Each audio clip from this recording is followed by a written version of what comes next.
Good day mga ka-sounds, welcome back na naman sa ating panibagong video ngayon. Sa mga hindi pa nakakilala sa akin, ako pala si Henry. So mga ka-sounds, may isi-share lang naman tayo dito na power tool. So kailangan din natin ito sa sound system. So may marirecommend pala ako sa inyo na power tools dito. Yung brand niya is Stanzo. So ito siya mga idol. So ginagamit natin ito sa mga MCB. Pag nag-open box tayo sa mga Battle of the Sound, so kailangan natin ng mga ganitong klaseng power tools. So ito ay isang cordless na power tools. So hindi na natin kailangan ng kuryente dito, di battery lamang, i-charge lang natin yung battery. So saan ba tayo pwedeng mag-order ng ganitong cordless drill?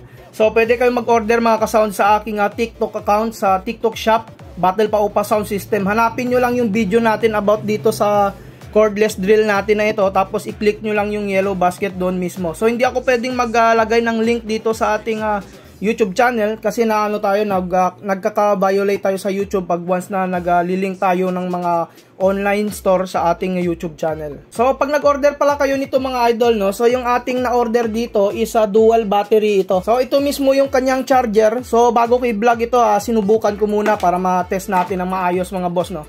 So napakaganda niya namang gamitin. Ito yung kanyang charger.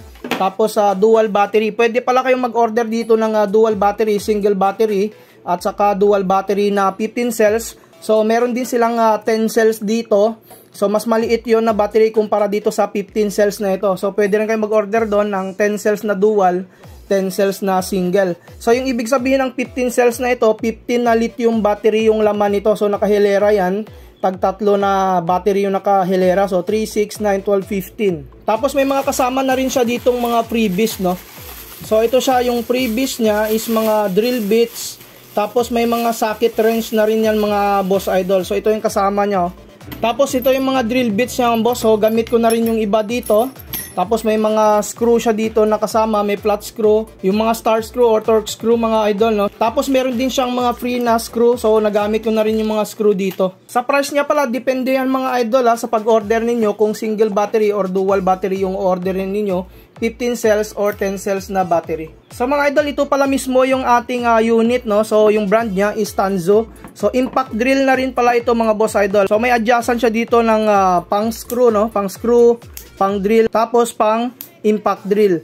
So dito pwede tayo mag-adjust dito pag naka-set tayo dito sa taas niya. So yung number 1, ito yung kanyang speed, no. Mabilis ito pag nagdi-drill tayo. So kailangan natin na naka-set sa ganyan. Tapos pag naka number 2 naman, ito yung pag-i-screw natin para slow speed lang siya. So tingnan nyo mga idol, no. So pag nakano tayo, naka speed 1 tayo dito, set natin sa drill. Yan, mabilis yung ikot niya, oh. Tapos kung naka number 2 naman tayo dito, so slow moving lang siya. So ito yung pang screw natin. Tapos dito sa kanyang trigger, makukontrol nyo rin yung kanyang speed. So yan mga boss idol, no? Yan, makukontrol nyo yan. Yan, makukontrol natin yan. Tapos may switch button siya para mag-reverse mode yung kanyang ikot dito.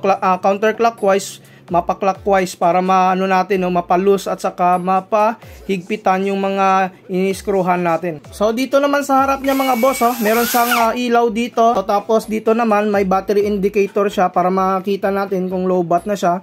So ngayon naka 3 bars pa yung ating cordless drill na ito. Sa pag-install ng drill bits mga boss, napakadali lang naman niya. So ganyan na yung pag-install ko dito. So pinapaluwagan ko muna siya. So ganyan, tapos ilagay ko lang dito yung drill bits. Tapos lagay lang natin dito yung drill bits. Tapos i-reverse lang natin na humigpit siya. So make sure lang na kumakagat ng maayos dito yung kanyang parang ngipin dito sa kanyang chuck, no. So ngayon bali pipigilan ko ito para hindi siya sumunod sa pag-ikot kasi pag hindi natin yan pinigilan, hindi yan susunod. So pigilan ko lang siya ng mahigpit para mag-lock siya ng maayos dito.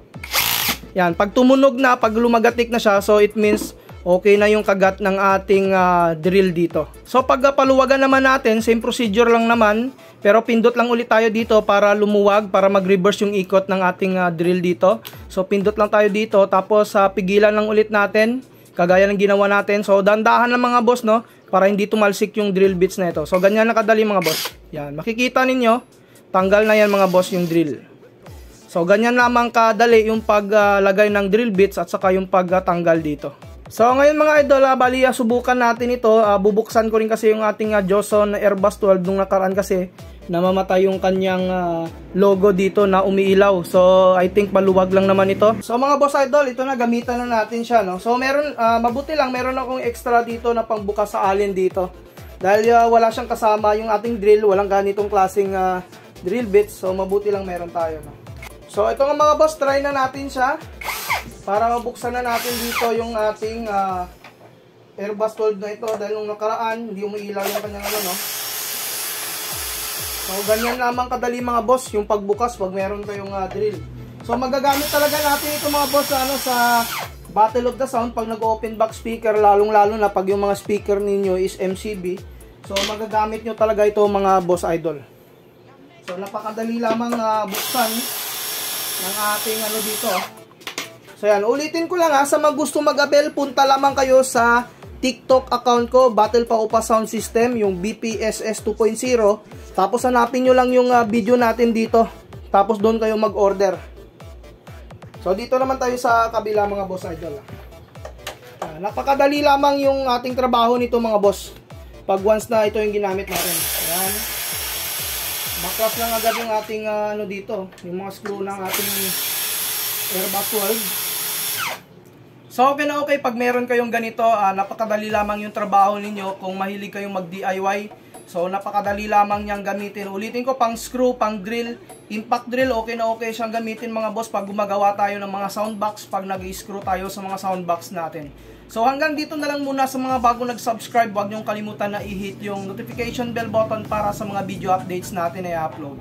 Maraming salamat mga kasound.